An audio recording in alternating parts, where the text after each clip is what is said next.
ये और थोड़ा सा क्या नाम आपका? मेरा नाम निदा। निदा, क्या पूरा मामला है? आपने आपकी तरफ से एफआईआर दी गई है, कप्तान साहब के पास गए थे आप? क्या पूरा मामला है? हाँ, मेरे हस्बैंड के पास मैं उनसे बात करने गई थी। काफी टाइम से मैं उन्हें ढूंढ रही थी। वो 31 अक्टूबर से मुझे छोड़कर लड़ाई झगड़ा कर कर हाथापाई उन्होंने मेरे साथ की और चले गए। और मैं उनको परेशान होकर ढूंढ रही थी कि बेटे की तबीयत खराब है, मेरे पास पैसे भी नहीं है इलाज के। मैंने काफी लोगों से उनसे बात भी कराई कि उनको बात करें, उनसे बात करके बोलें कि बेटा बहुत बीमार है, उसको इलाज की जरूरत है। उसके दूध के भी खर्चे हैं, 5 महीने का बेटा है हमारा। तो उन्होंने उन्हें किसी की परवाह नहीं है। मैं उनके फिर ऑफिस गई। कई बार ऑफिस जाने पर वो मिल नहीं पा रहे थे, मिलना नहीं चाहते थे। तो मैं उनका बाहर ही वेट करती रही कि ये ऑफिस आएंगे या जाएंगे, तो मैं इनसे तभी बात कर लूंगी। और तभी वेट करते हुए मैं ऐसे ही टाइम पास करने के लिए मोबाइल में यूट्यूब चला रही थी। और क्योंकि मुझे संभल जाना था, एक फंक्शन भी अटेंड करना था, तो मैंने सोचा पता नहीं हालात वहाँ के ठीक है, जाना चाहिए या नहीं। तो मैं वीडियो रैंडमली देख ही रही थी। उन्होंने बोला ये क्या है और ये सब क्यों देख रही हो? तो मैंने कहा इसमें कौन सा गलत बात है अगर मैं कुछ देख रही हूँ। और सबको अपना अपना हक होता है, जो भी किसी के साथ गलत हो रहा है उसके लिए आवाज उठाने का। आप भी तो मेरे साथ गलत कर रहे हो, तो मैं भी तो आवाज ऐसे उठा सकती हूँ, मुझे भी हक है। तो वो कोई गलत नहीं कर रहे हैं जो भी कर रहे हैं। अगर उन्हें भी अपना बचाव का हक है। और कहीं ना कहीं मैं किसी का साथ नहीं दे रही कि वो सही है या गलत है। मुझे दुख है जो उन लोगों के साथ हुआ, लेकिन इस जगह कोई भी इंसान होता, अगर उसके ऊपर कुछ बुरा हो रहा होगा तो वो भी अपने हक के लिए लड़ेगा। तो उस पर बोले तू काफिर है, तू मुसलमान नहीं है, तू तो पुलिस का साथ दे रही है। बस वो तेरे माई बाप हैं पुलिस वाले, ये है वो है। और तू कितना सोच ले, मैं तेरे साथ नहीं रहूंगा, नहीं रखूंगा, चाहे कुछ भी हो जाए। और यहाँ अभी मैं तुझे इसी वक्त तलाक देता हूँ, 3 तलाक मैं देता हूँ, और तू अब मेरे साथ नहीं रहेगी कभी, यहाँ से निकल जा, अब मेरा तेरा कोई वास्ता नहीं है। मैंने कहा ऐसा मत करो, बच्चे का सोचो, छोटा बच्चा है, बीमार है।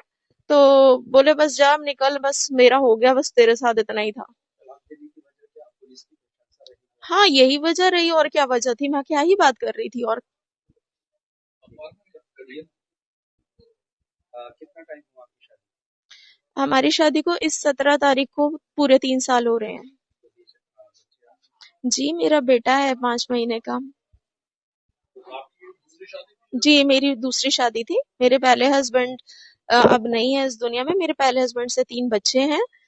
ये मेरे बच्चों को भी नहीं रखना चाहते हैं, मुझे भी नहीं रखना चाहते हैं, अपने खुद के हुए हुए 5 महीने के बच्चे को नहीं रखना चाहते हैं। प्रेगनेंसी में ये मुझे छोड़कर 2 ढाई महीने के लिए चले गए थे। बहुत मुश्किल से जबरदस्ती मैं इनके घर जाके बैठी कि मुझे एटलीस्ट डिलीवरी ही कराएं मेरी, मेरे बच्चे मासूम है, वो थोड़ी हॉस्पिटल लेके जाएंगे।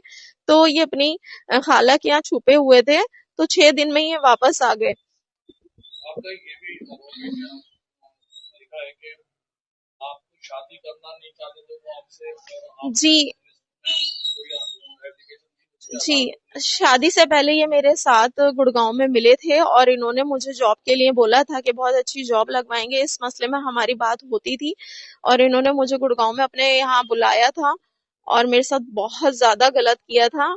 और मैंने इनसे बोला तो उन्होंने कहा मैं तुम्हें प्यार करता हूँ, मैं शादी करूंगा तुमसे, हम कल ही निकाह कर लेंगे।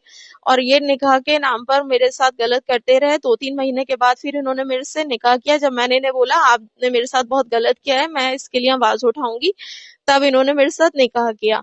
निकाह के बाद भी इन्होंने उस रिश्ते को छुपाने के लिए मुझे कस्में दी, ना ही मेरे घर वालों को बताने को बोला, ना खुद अपने घर वालों को बता रहे हैं। मैं प्रेग्नेंट हुई, मेरा एक मिसकैरेज इन्होंने मेरे साथ जबरदस्ती की, जिसकी वजह से वो मेरा 3 महीने का बच्चा खत्म हुआ। उसके बाद मैं दोबारा से प्रेग्नेंट हुई, तब मैंने अपने घर वालों को बता दिया, इनसे कसम तोड़वा के कि मेरे घर वाले तो राजी हैं, आप उनको बताएं। तो इन्होंने मेरे घर वालों को बता दिया। उसके बाद मैं प्रेग्नेंट हुई। तो वो प्रेगनेंसी में जब मैंने 5 महीने की हो गई, तो मैंने इनसे दबाव बनाया कि देखें बच्चा होने वाला है। हाँ, किस किस उसकी जॉब के लिए आप ये गए थे? ये मेरे ससुराल, जो मेरे पहले हस्बैंड लाजपत नगर में रहते थे, उसी गली के रहने वाले हैं। मैं इनसे एक शादी में मिली थी। जब मेरा डिवोर्स हो चुका था मेरे हस्बैंड से, 10 साल की मेरी शादी थी। तो मैं शादी के बाद भी हमारे ताल्लुकात ऐसे खराब नहीं थे मेरे पहले हस्बैंड से भी। मैं उस घर में आती थी, अपने बच्चों के साथ टाइम स्पेंड भी करती थी, मैं बाहर जॉब करती थी और मैं शादी में एक मिली थी जो उसी मोहल्ले की एक शादी थी, वहां इनकी मम्मी ने मुझे इंट्रोड्यूस कराया था इनसे कि तुम अच्छी जॉब करा देगा ये बेटा मेरा, ये विजन एक्सपोर्ट में काम करता है।